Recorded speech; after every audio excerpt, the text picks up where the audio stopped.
Olá, este é o quarto vídeo do módulo 2 do nosso curso de Introdução a Redes de Computadores. Neste vídeo, vamos explorar uma das mais conhecidas e utilizadas aplicações do nosso dia a dia, o correio eletrônico. O correio eletrônico é considerada uma das aplicações mais antigas ainda em execução na internet. A partir delas, podemos fazer o envio de mensagens a pessoas localizadas em qualquer lugar do mundo, de modo semelhante ao que acontece com o correio tradicional. Porém, diferentemente do correio tradicional, onde quando nós enviamos uma carta, ela demora alguns dias para chegar no destino, no caso do correio eletrônico, eventualmente ela chega em segundos, de modo que o destinatário pode eventualmente responder essa mensagem, tá certo? O correio eletrônico ela evoluiu bastante desde o início da proposição do protocolo, quando nós, de tal modo que antigamente você tinha aplicações específicas que na verdade ainda existem, aplicações específicas para fazer envio de mensagens de e-mail, porém hoje houve um avanço bastante para as soluções integradas a ambientes web, os chamados webmails, como por exemplo o Gmail, o Yahoo, que hoje é tão comum de acontecer, tá certo? O correio eletrônico ele tem uma arquitetura, essa arquitetura que está aparecendo aí no slide, onde na verdade não se tem apenas um único protocolo. Na verdade a gente tem um protocolo para envio, mas alguns protocolos para recepção. E aí basicamente nós temos para o processo de envio esses componentes aí, que são o agente de usuário, o servidor de correio e, para o envio, o protocolo SMTP, que é o protocolo de envio de mensagens de e-mail. O agente de usuário vem a ser a aplicação que será manipulada pelo usuário final para o envio de mensagens. Como exemplo de aplicações do tipo, como exemplo de agentes de usuário, nós temos, por exemplo, o Outlook Express, o Thunderbird, ou algumas soluções de webmail, que você tem uma interface web para o usuário poder construir a mensagem e fazer o envio, ou mesmo quando a gente está olhando para o caso de dispositivos móveis, as aplicações de envio que já são nativas de cada sistema operacional. Certo? Então, o agente de usuário seria basicamente a aplicação responsável por manipular, por ser um representante do usuário para o envio. Toda vez que o usuário eventualmente ele constrói a mensagem e ele coloca para enviar, ele vai enviar essa mensagem para um servidor de e-mail, que normalmente é o seu próprio servidor de e-mail. Então, vamos dar um exemplo concreto. Vamos supor que nós temos um João, que ele tem uma conta no Gmail e ele deseja fazer um envio de uma mensagem para Maria, que tem uma conta de e-mail do Yahoo. Então, o que vai acontecer seria o seguinte: o João ele quer enviar uma mensagem para Maria, onde nós temos o servidor de correio do Gmail e o servidor de correio do Yahoo. O João vai usar algum agente de usuário, que pode ser a própria interface web, ou, para a gente ficar mais claro, por exemplo, seria uma aplicação como o Thunderbird, que seria uma aplicação desktop, onde o usuário iria preencher a mensagem, iria pré-configurar a sua conta do Gmail, e quando ele fosse fazer o envio, ele preencheria a mensagem, destinatário, Maria@Yahoo, o assunto, a mensagem e assim sucessivamente. Tudo para compor essa mensagem. Quando ele fizesse o envio, o agente de usuário de João vai se conectar ao servidor de e-mail de João, onde será passada essa mensagem. O servidor de e-mail de João, que no caso seria o Gmail, ele vai enfileirar essas mensagens, a mensagem e todas as demais mensagens que o servidor recebe numa fila de saída e vai tentar se comunicar com o servidor destinatário, no caso, o servidor do Yahoo. Então, o que vai acontecer é o Gmail se conectar utilizando o protocolo SMTP no servidor do Yahoo.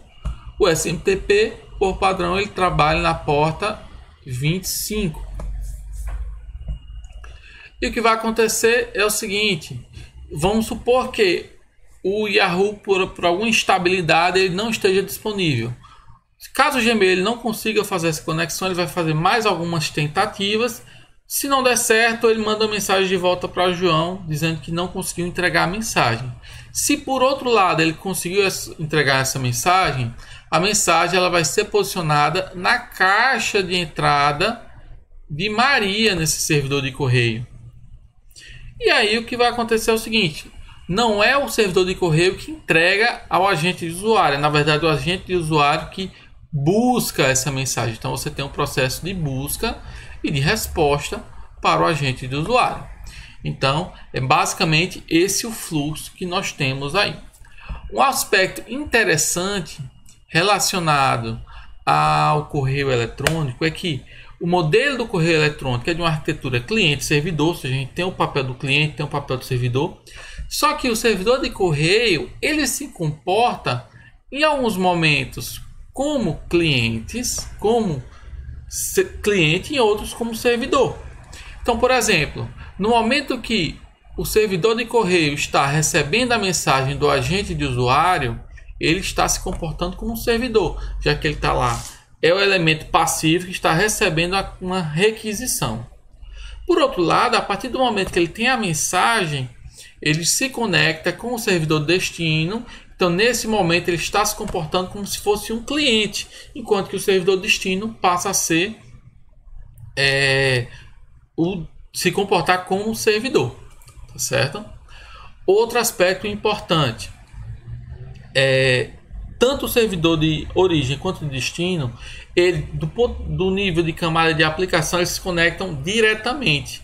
Então a gente não vai ter um servidor de correio intermediário, mesmo que, por exemplo, a origem seja aqui no Brasil, no Nordeste, o destino seja em um servidor de correio na China. Mesmo assim, você vai ter logicamente uma conexão direta. Obviamente que ele vai passar pelos diversos roteadores, mas olhando do ponto de vista do nível de aplicação, será uma única conexão TCP ligando os dois. Correio eletrônico é a ideia que a gente transmita dados que não haja perda. Então o protocolo utilizado por padrão é o protocolo TCP.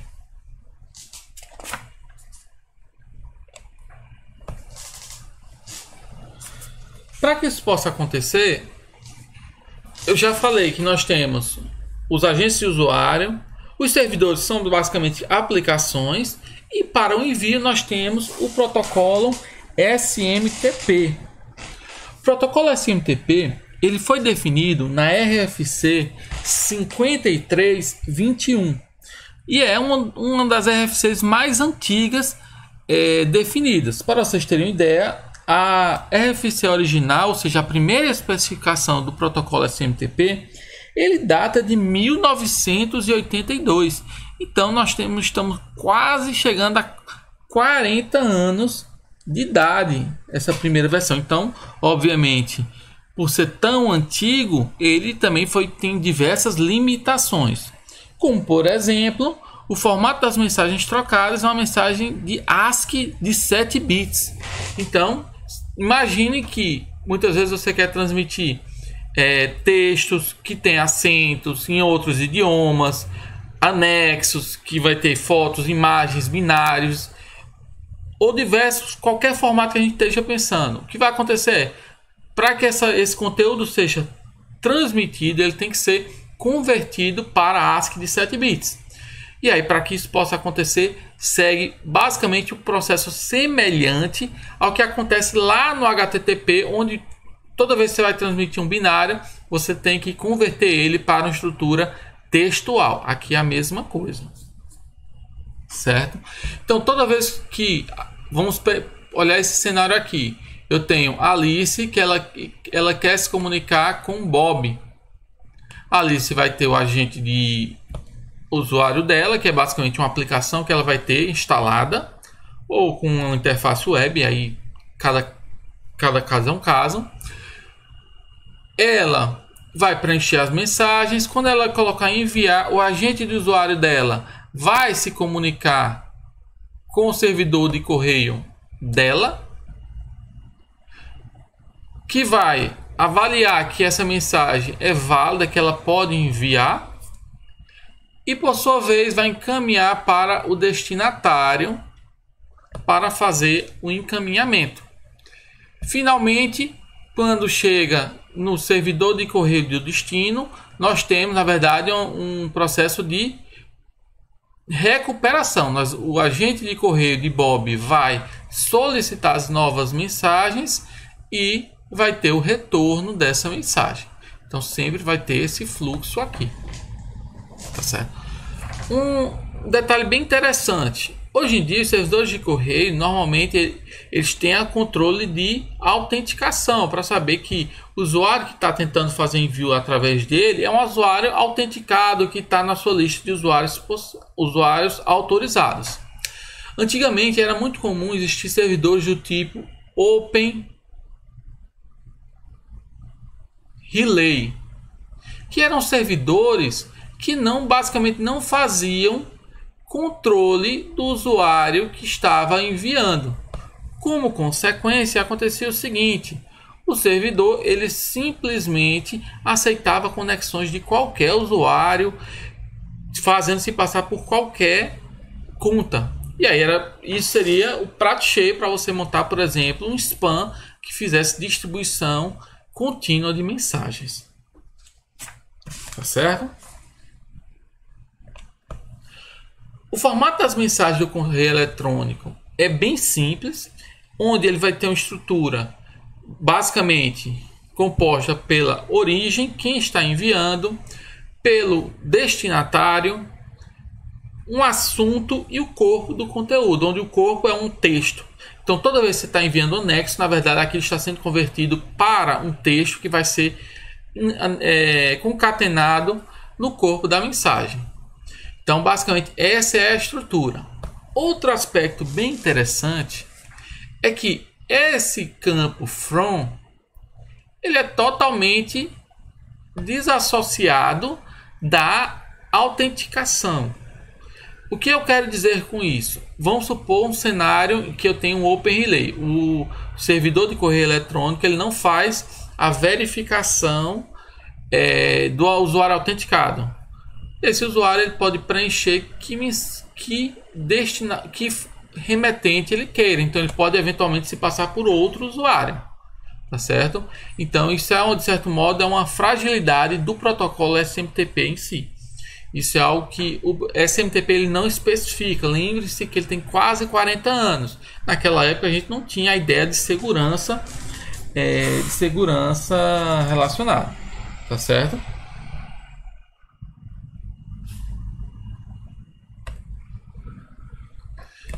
Para a questão do acesso, o que vai acontecer é nós também termos de utilizar algum protocolo para isso, já que a recuperação, como eu falei, não há um envio de mensagem diretamente do servidor do destinatário até o agente do destinatário. O que acontece é um processo de recuperação. O agente de Bob busca a mensagem e tem o retorno associado. Tá certo? E aí nós temos algumas opções aí de protocolos possíveis, como dois protocolos bem conhecidos, o POP3 e o IMAP, onde o POP3 seria o primeiro protocolo de acesso. Ele é extremamente simples. Ele foi definido na RFC 1939, onde o objetivo basicamente ele se conecta ao servidor, recupera a mensagem, recupera a lista de mensagens e desconecta. Outro aspecto, toda vez que utilizando o POP3 você recupera a mensagem, você apaga a mensagem da origem.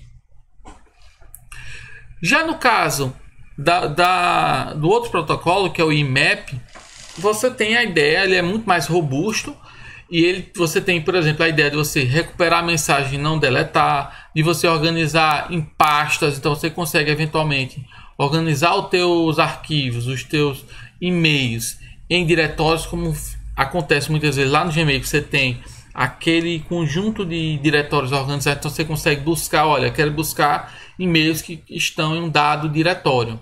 Isso acontece porque o IMAP possibilita.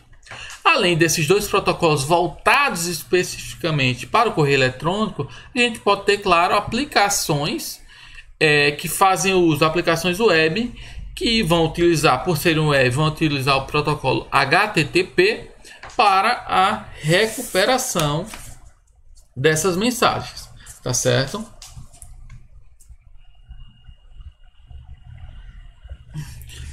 Para fechar, um aspecto que é interessante a gente fazer é uma comparação entre o protocolo HTTP e o protocolo SMTP, já que o protocolo HTTP, por padrão, é um protocolo de recuperação de informação. Então, obviamente, claro que você pode fazer envio de dados, mas normalmente a ideia do HTTP, a principal ação, é claro, é o GET, onde você está buscando informação.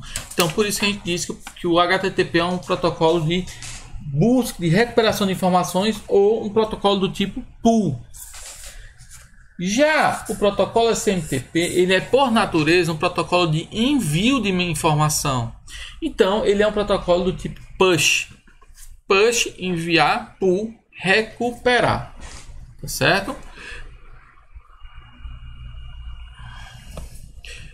Seria basicamente isso o protocolo sobre o correio eletrônico. Ele é bem simples, é uma aplicação bem simples de se entender e que é algo que nós manipulamos no nosso dia a dia. Tá certo? Nos vemos no próximo vídeo.